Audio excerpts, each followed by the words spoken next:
Ang kwento ni Tomby.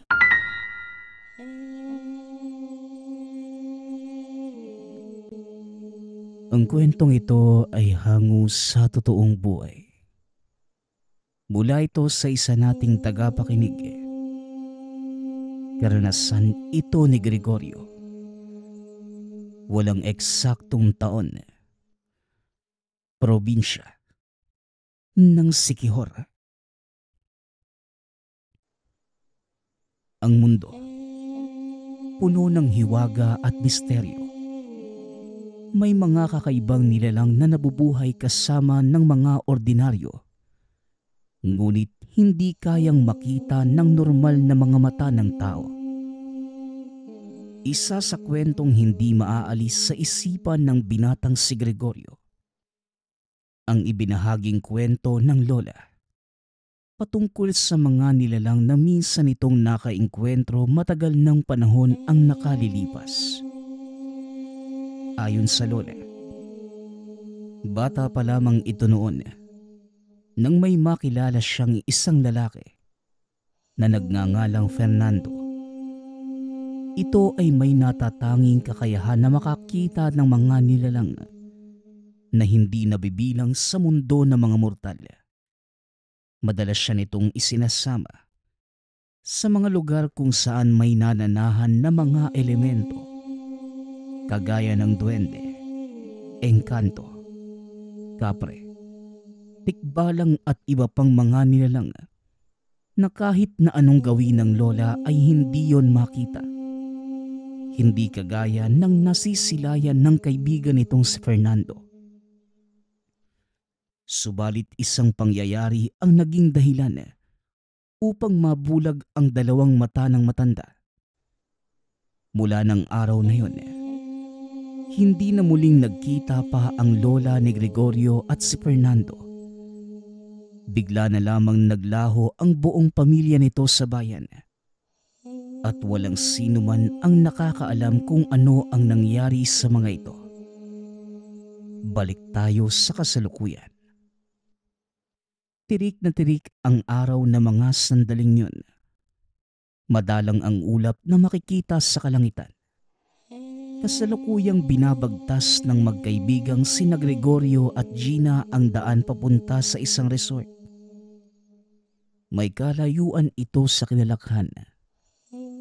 Kaya mas napatagal ang biyahe. Dahil kailangan pa nilang magtanong-tanong sa mga tao sa lugar. Gregorio, matagal pa ba yung biyahe natin? Ihing-ihi na kasi ako. Kanina ko pa ito pinipigilan eh. Wika ni Gina sa nagmamanehong si Gregorio. Saglit itong napalingon sa kaibigan at saka bumalik ang tingin sa manibela. Tigilan mo muna. Wala pa ako nakikita na kahit anong gasoline station eh. Pero hindi ko na talaga kaya. Sasabog na yata yung pantog ko. Ihinto mo sa sasakyan. Diyan na lang ako iihi sa tabi. Ano? Gina, napabaliw ka na ba? Hindi ka naman lalaki para umihi sa kung saan-saan eh. Hindi ko na nga talaga mapigilan. At isa pa, wala naman ako nakikitang tao sa dinadaanan natin kanina pa. Parang liblib na yata yung lugar na to eh. Oo nga no. Wala nga din ako nakikita na kahit anong kabahayan eh. O siya, itatabi ko na muna itong kotse para makaihi ka na. Wika ni Gregorio. Kagad nitong inihinto ang kotse at nagmamadali namang lumabas si Gina upang makahanap ng mataas na damo na tatakip sa kanya. Nang makahanap, dali-dali itong umihi doon. Hindi nito alintana ang mga niknik na lumilipad sa paligid. Nang tuluyang makaihi, kagad itong bumalik ng sasakyan. Nakita niya ang kaibigang si Gregorio na nakatitig sa direksyon ng isang malaking puno. Uy, Gregorio, anong tinititigan mo dyan? Tanong ng dalaga. Natauhan naman ito nang marinig ang boses ni Gina. Para kasing may nakita ako doon sa itaas ng puno na gumagalaw eh. Sinilip naman ni Gina ang sinasabi nito. Ngunit wala naman itong nakita na kahit ano. Wala naman eh. Baka ibon lang yun. Mabuti pa bumiyahe na tayo ulit. Malayo-layo pa yata yung resort na sinasabi ni Ivan sa atin. Kung bakit ba naman kasi doon pa napili mag-shoot para sa film eh. Libre kasi. Libre lang natin nakuha yung lugar eh. Share tayo sa budget para sa production kaya kailangan nating humanap ng ibang paraan para mapagkasya yung pera hanggang sa matapos yung short film. Sana lang talaga.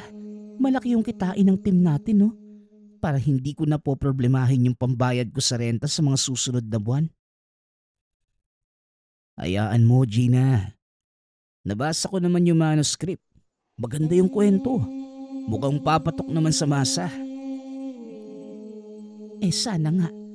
Naku, lalo ko nga gagalingan yung pag-arte mamaya pagdating natin sa resort. Yan, ganyan nga. O siya, tara na at baka malate pa tayo sa call time na 3 p.m.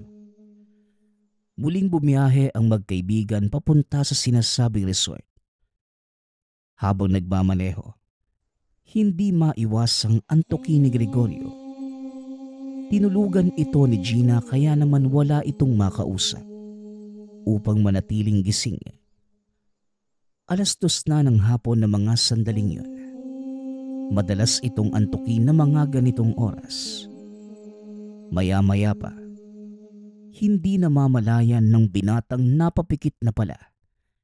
Dahilan upang mawalan siya ng kontrol sa pagmamaneho. Naku! Ano ba naman yan, Gregorio? Anong nangyayari? Gina, babangga tayo! Tuluyang bumangga ang kotse nila sa isang malaking puno ng akasya. Malakas ang naging pagsalpok ng kotse.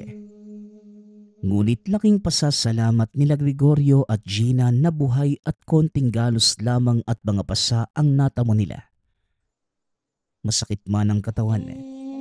Pinilit ng dalawa na makalabas ng sasakyan. Nang tuluyang makalabas ay kagad silang naghanap ng tulong. Ngunit ni isang tao o hayop man lang, wala silang nakita. Kagaya kanina, wala ring kabahayan sa lugar na yon. Mas lalo silang nakaramdam ng kaba nang mapansin nila ang malaking puno kung saan bumangga ang kotse.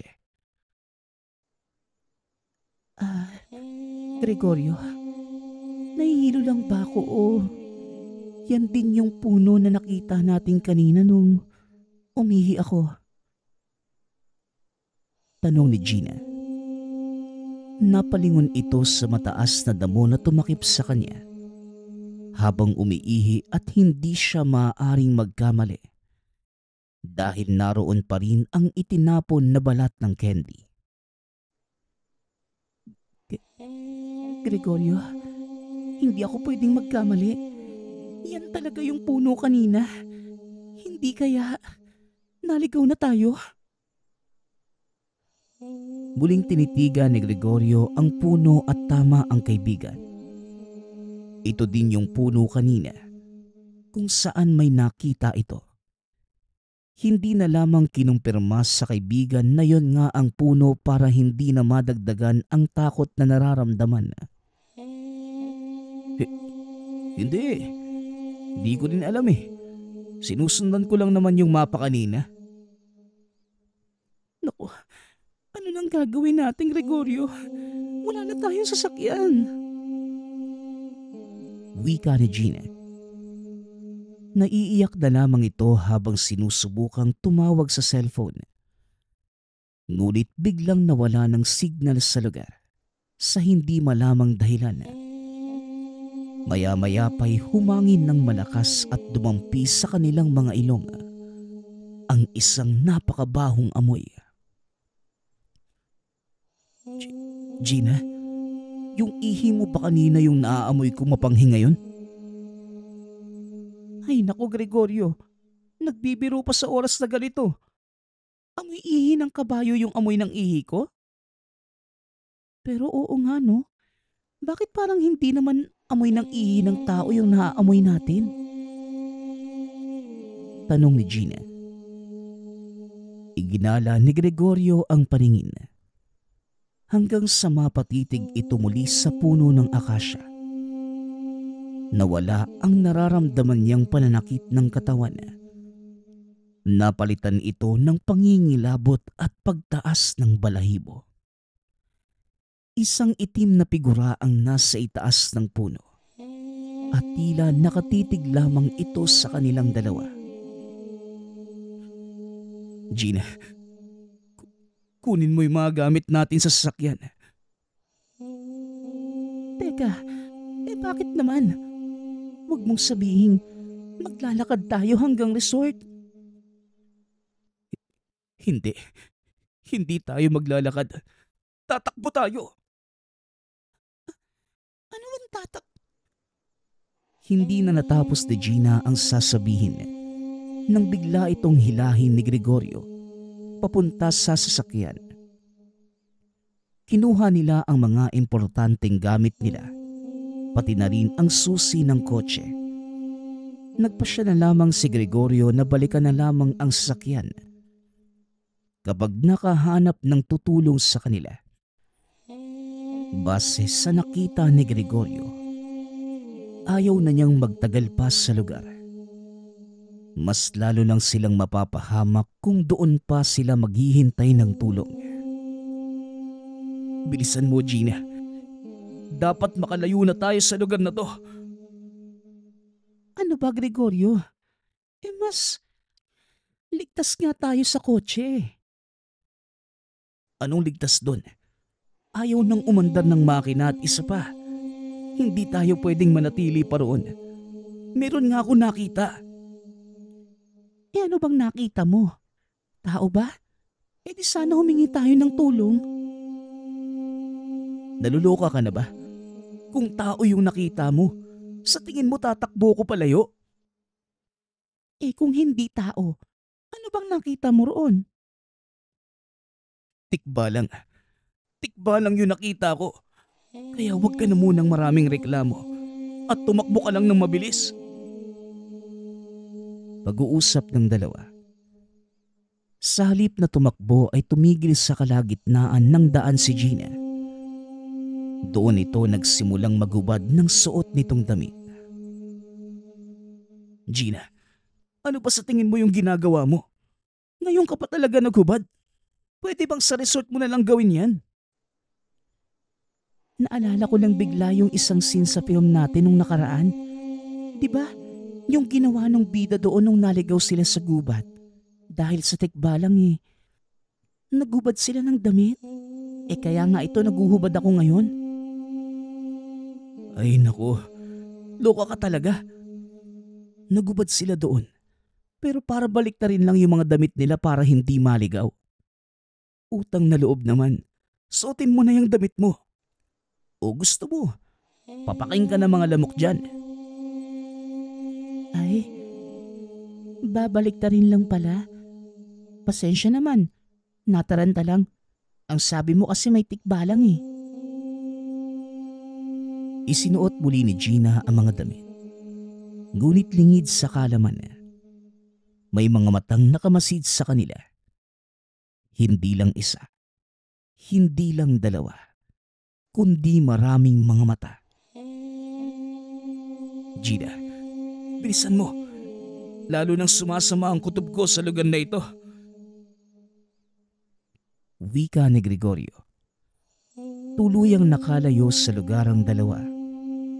Bit-bit ang mga gamit ay naganap sila ng tulong sa paligid.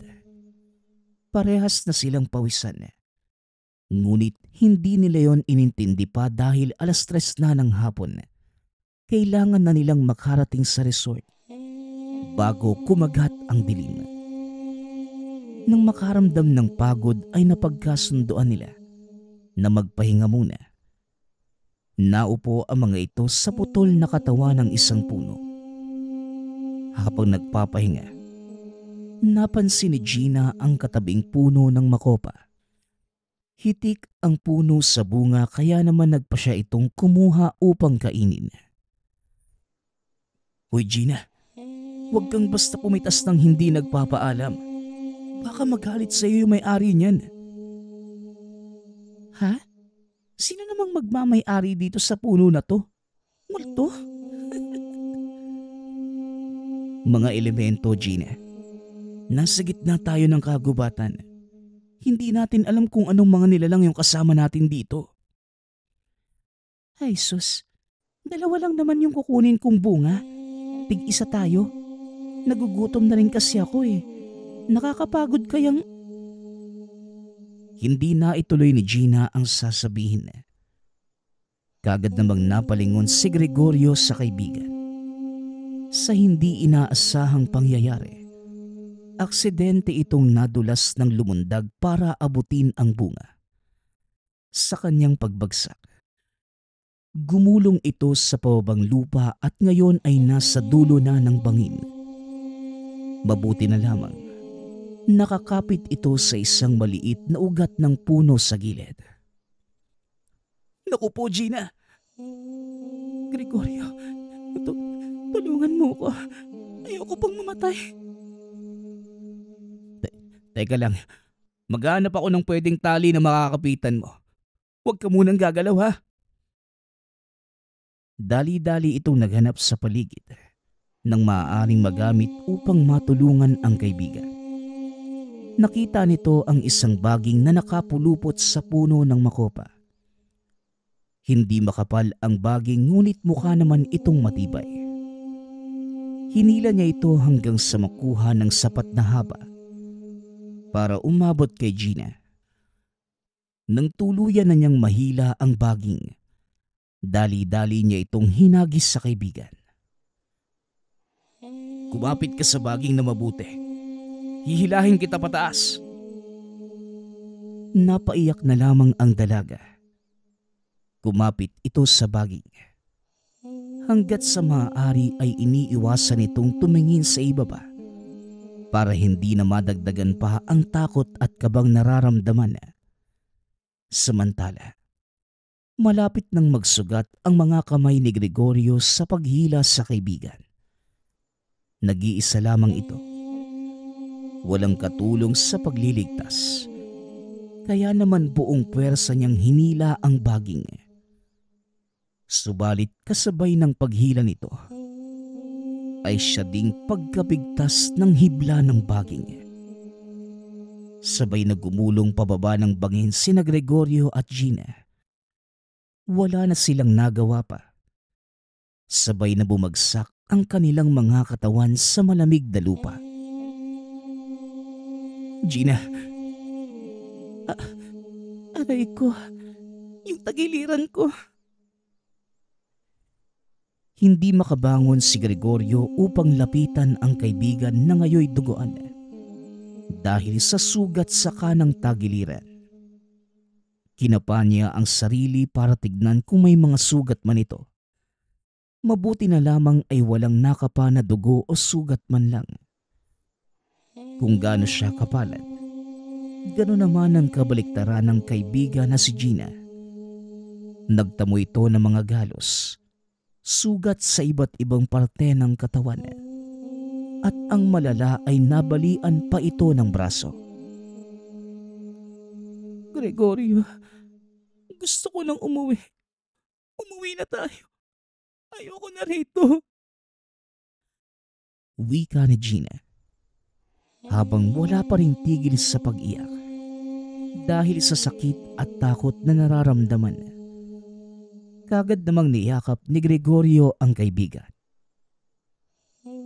Hayaan mo, Gina. Makakalabas tayo rito. Makakaalis din tayo sa lugar na to. Iginala ni Gregorio ang paningin. Mula sa kinaroroonan nila, matatanaw ang liwanag na nagmumula sa itaas. Pinunasan ni Gregorio ang luha at sinubukang tumayo. para makahanap ng paraan. Isinandal niya sa isang puno ang nanghihinang si Gina. Tinalian ng sugat nito gamit ang pinunit na tela mula sa suot na damit. Habang inaayos ang pagkakasandal ng kaibigan, isang pares ng mapupulang mga mata ang naaninag ni Gregorio sa hindi kalayuan sa pwesto. Tila kanina pa itong nagmamanman sa lahat ng ginagawa. Tumindig ang balahibo sa katawan ng binata. Muli ay naamoy na naman nila ang ihi ng kabayo. Humahalo ang halimuyak nito sa hangin sa paligid. Teka, nandito na naman yung tikbalang . Magsasalita pa sana si Gina nang takpa ni Gregorio ang bibig nito. Nakita niya na unti-unting lumalapit ang pulang mga mata sa kanila. Nagyakapan ang dalawa dahil sa takot na nararamdaman. Pinigilan nila ang pag-iyak para hindi ito marinig ng tikbalang. Nang malapit na sa kanilang harapan ng nilalang, biglang nawala ang pares ng pulang mga mata. Mula sa direksyon ito kanina, nagpalinga-linga ang dalawa. Ngunit bigla na lamang itong lumitaw sa harapan. Kaya naman sabay silang napasigaw sa takot. Ang ulo nito ay kabayo na may mapupulang mga mata. Ang katawan naman, katulad ng isang normal na tao. Matikas at malaki ito na may hahalin tulad sa lalaki na may magandang katawan. Ang mga paa ay kapareha ng sa kabayo. Walang mga daliri at kuko. Akmang aatakihin na sila ng tikbalang nang may magsalita. Wag, kaibigan. Wag mong sasaktan ang aking mga panauhin. Tinig ng isang matanda. Isang liwanag mula sa kaliwang direksyon ang unti-unting papalapit sa kinaroroonan. Napansin ni Gregorio ang paglayo ng tikbalang kaya naman. Nakakuha ito ng pagkakataon upang tulungan na makatayo si Gina at pumunta sa pinanggagalingan ng liwanag.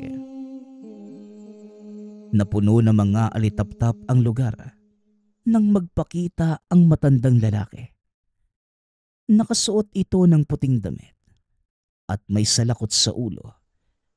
Gamit ang tungkod na dala ng matanda, hinampas niya ang tikbalang na tila anak na pinapagalitan. Aray ko naman, tanda. Gusto ko lang namang makipagkaibigan sa kanila. Makipagkaibigan? Tinatakot mo sila. Akala mo ba hindi ko nakita yung ginawa mong pagliligaw sa kanila kanina? Nakikita na mata ko ang lahat ng galaw nyo dito sa guba. Wala kang maitatago sa akin. O siya, umalis ka na. Ako na ang bahala sa kanila. Wika ng matanda. Muling tumingin kina Gregorio at Gina ang tikbalang. Akmang lalapit pa sana ito nang muli siyang hampasin ng matanda. Mga iho-iha, pasensya na kayo sa kaibigan kong yon. Sadyang mahilig lang yun sa babae. Oo nga pala, nakalimutan kong magpakilala sa inyo. Tawagin nyo na lang akong Lolo Fernan. Hindi nakapagsalita si Gina dahil sa mga nasaksihan niya. Kaya naman kahit nangangatog pa rin ang mga tuhod dahil sa takot, naglakas loob si Gregorio na manghingi ng tulong sa matandang lalaki sa harapan. Maraming salamat po sa tulong niya. Lolo Fernan, kung hindi po kayo dumating, baka kung ano na pong ginawa sa amin ng tikbalang na yun . Hindi na po namin alam kung saan kami pupunta. Sugatan din po ang kaibigan ko. Kung pwede po sana, matulungan niyo po kami na makalabas sa lugar na ito. Parang awa niyo na po. Wika ni Gregorio. Pinagmasda ng matanda ang magkaibigan. Kapwa nanghihina na ang mga ito. Mukhang pagod na dahil sa mga nangyari sa kanila. Napailing naman si Mang Fernan sa kalagayan ng dalawa. O sige, tutulungan ko kayo makalabas sa lugar na ito. Pero bago yon, gamutin muna natin ang mga sugat ng kaibigan mo, iho. Wika ni Lolo Fernan. Kagad namang rumehistro sa mukha ni Gregorio at Gina ang tuwa. Dahil sa sinabi ng matanda. Iniutos ni Mang Fernan na maupo muna sila sa ugat na malaking puno sa tabi upang makita ang mga sugat ni Gina. Mukhang malalim ang tinamumong sugat mula sa pagkahulog nyo sa bangin, Gina. Marami na rin ang nawalang dugo sa'yo. Nagkatinginan si Gregorio at Gina. Isang katanungan sa isipan ang bigla na lamang lumitaw. Alam nilang na mga oras na yon, may kakaiba sa matanda. Hindi ito ordinaryong tao lamang. Muling nanumbalik ang kaba na naramdaman dahil sa kaharap. Ngunit gayunpaman, hindi napigilan ng dalawa ang magtanong kung paano nalaman na matanda ang nangyari sa dalawa. Gayong hindi pa nila ito naikukwento. Lolo Fernan, paano niyo po nalaman na nahulog kami sa bangin? At paano niyo rin po nalaman yung pangalan ko? Wala po kami natatandaan na nagpakilala po kami sa inyo. Tanong ng magkaibigan. Ngunit hindi na ito sinagot ni Lolo Fernan. Sa halip, tumawa ito ng malakas na mas lalong dumagdag sa kabang nararamdaman ng magkaibigan. Matapos ang pagtawa nito, saka lamang niya sinagot ang tanong ng dalawa.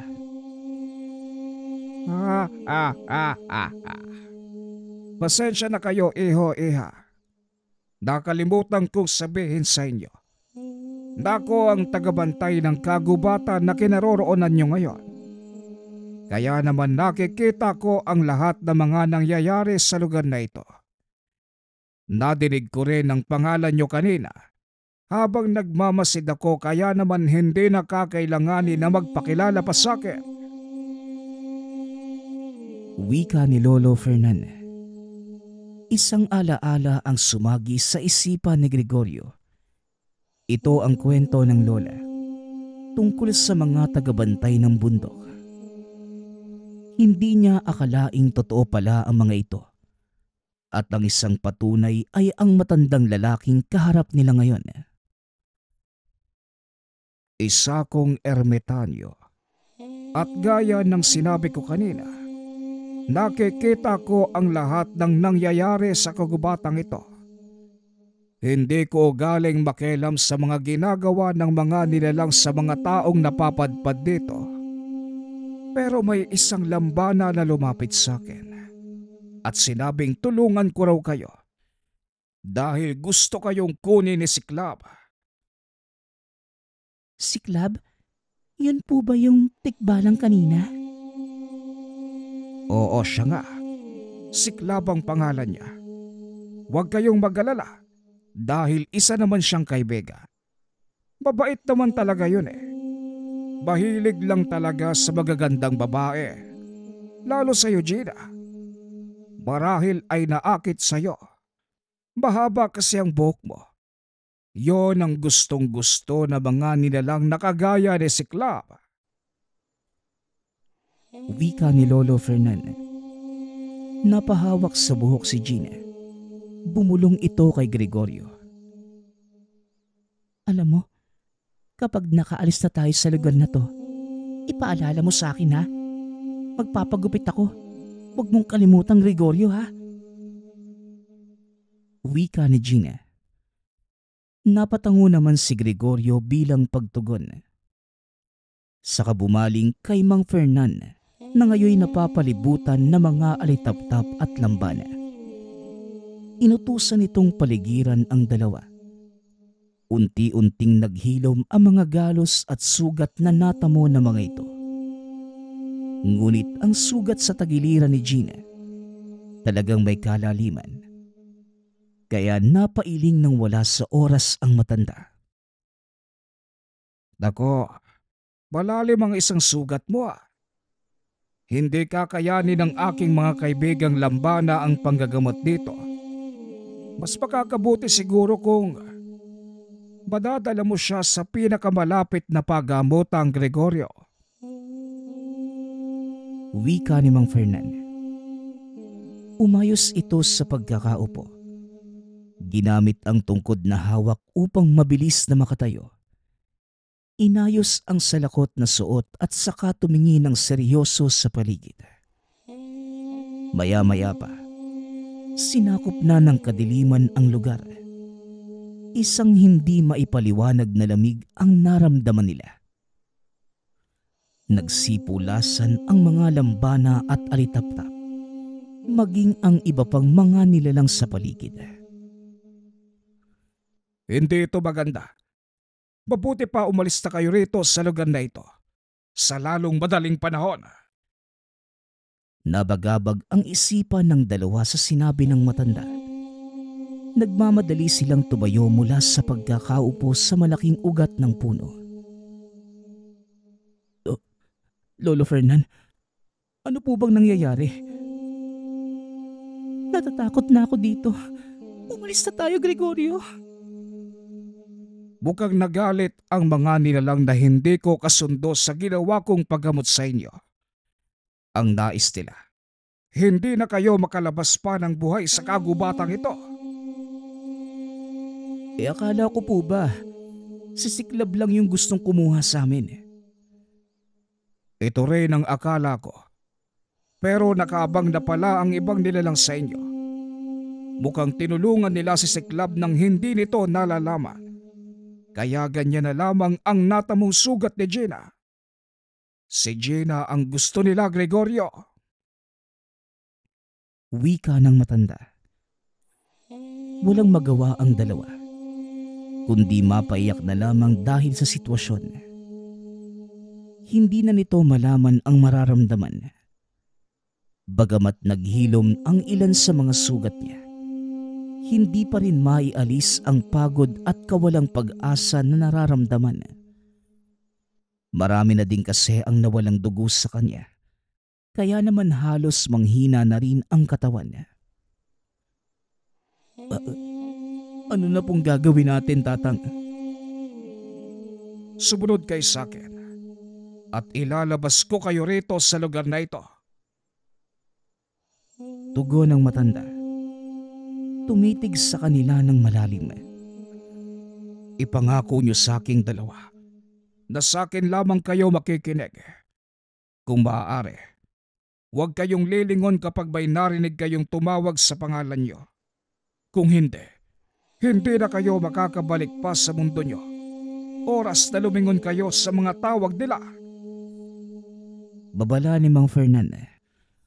Mas lalong humigpit ang pagkakahawak ng kamay ni Gregorio at Gina sa isa't isa. Wala ni isa sa kanila ang gustong bumitaw, habang binabagtas ang daan palabas ng nakakatakot na gubat na yun.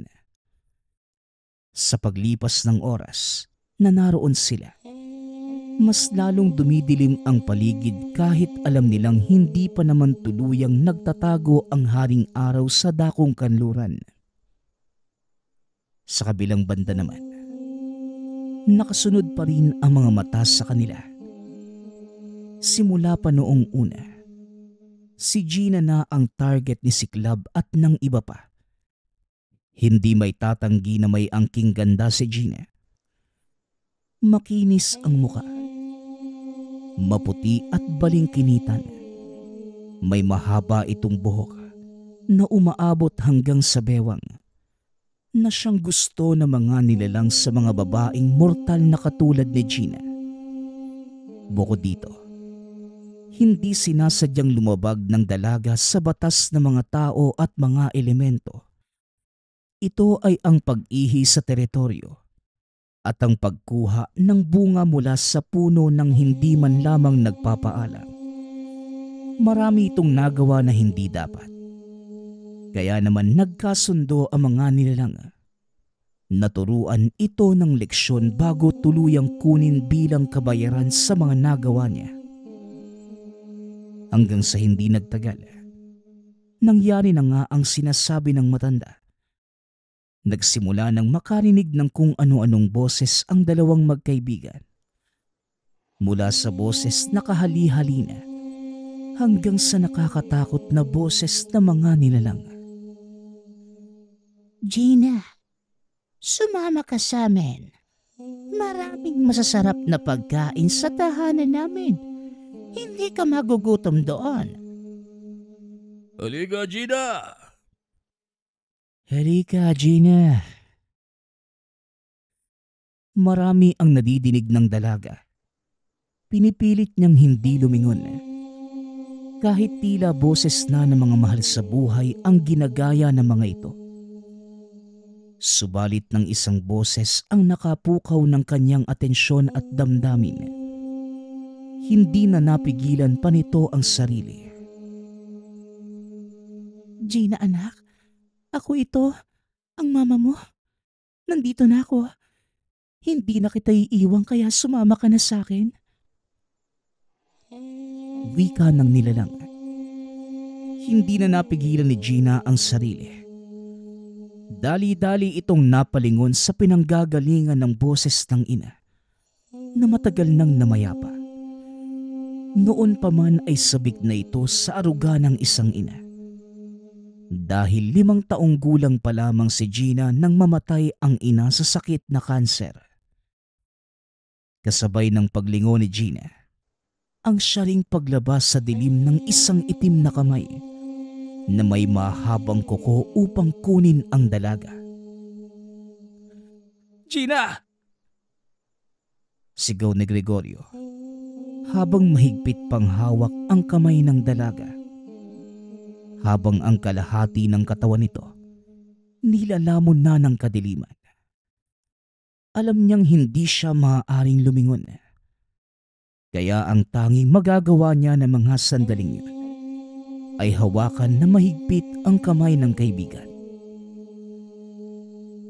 Lolo Fernan, tulungan niyo po kami. Nilingon siya ng matanda.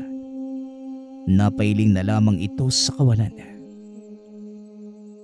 Binalaan na kita at ang kaibigan mo. Patawad. Ngunit wala na akong magagawa sa kalagayan ni Gina. Wala akong kapangyarihan upang bawiin siya. At ang tanging ko lamang magagawa ay proteksyonan at pangalagaan ng lugar na ito. Hindi ho. Tulungan niyo ho siya. Maawa po kayo sa amin. Napahagulgol na ang binata. Habang hawak pa din ang kamay ng kaibigan na ngayon ay unti-unti nang nawawala. Hindi. Gina. Wika ni Gregorio.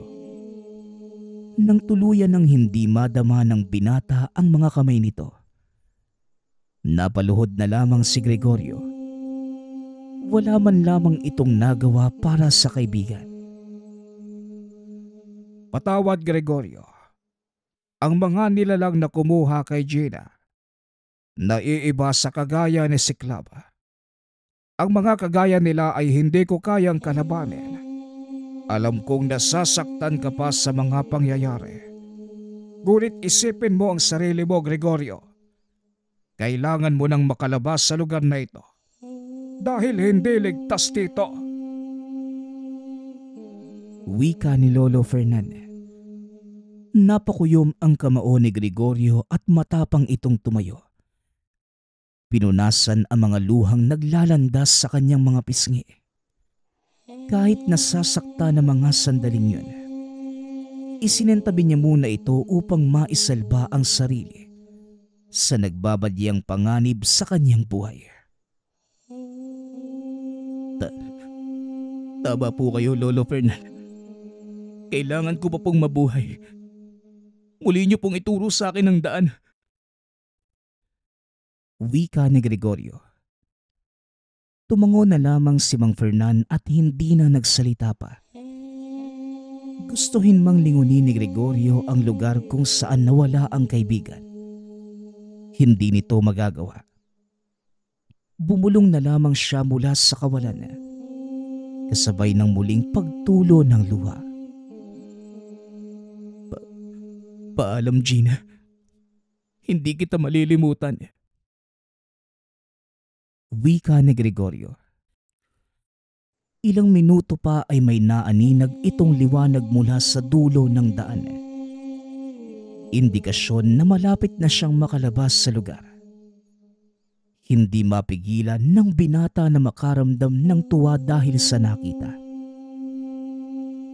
Gregorio, malapit na tayo sa labasan. Ikaw na lamang ang magpatuloy papunta roon. Dahil hindi ako maaaring lumabas ng kagubatang ito. Bakit naman po? Sumama na po kayo sa akin. Isa kong ermitanyo, iho. At pinili ko ang buhay na ito.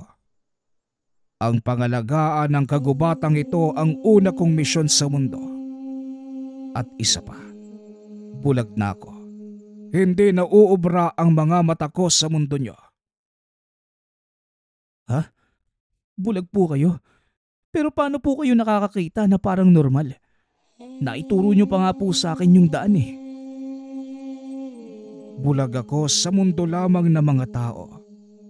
Pero sa lugar na ito, nakakakita ko. Binigyan ako ng kakayahan na muling makakita ng isang engkantada. Kapalit ng pananatili ko sa lugar na ito. Pag-uusap ng dalawa. Hinawakan ni Gregorio ang kamay na matanda. Pangako, habang buhay ko pong tatanawing utang na loob ang ginawa niyo pong pagtulong sa akin at sa kaibigan ko. Kahit hindi ko na po siya kasama ngayon sa paglabas ko. Maraming salamat po, Lolo Fernan. Inilapat ni Lolo Fernan ang kamay nito sa ulo ng binata. Napangiti si Gregorio sa kanya at isang alaala ang naging dahilan ng biglaang pagluha nito. Lolo Fernan, bakit po kayo umiiyak? Napabuntong hininga ang matanda bago sagutin ang tanong ni Gregorio. Sige na, Gregorio. Kailangan mo lang lumakad. Hanggang sa muli nating pagkikita. Lumakad na si Lolo Fernan papunta sa likod ni Gregorio at meron itong ibinulong. Kumusta mo na lang ako sa Lola Marita mo? Nagulat si Gregorio sa ibinulong nito. Magtatanong pa sana ngunit hindi na siya maaaring lumingon. Naramdaman niya lamang ang yabag ng paglakad nito palayo sa kinaroroonan. Isa lamang ang nasa isipan niya.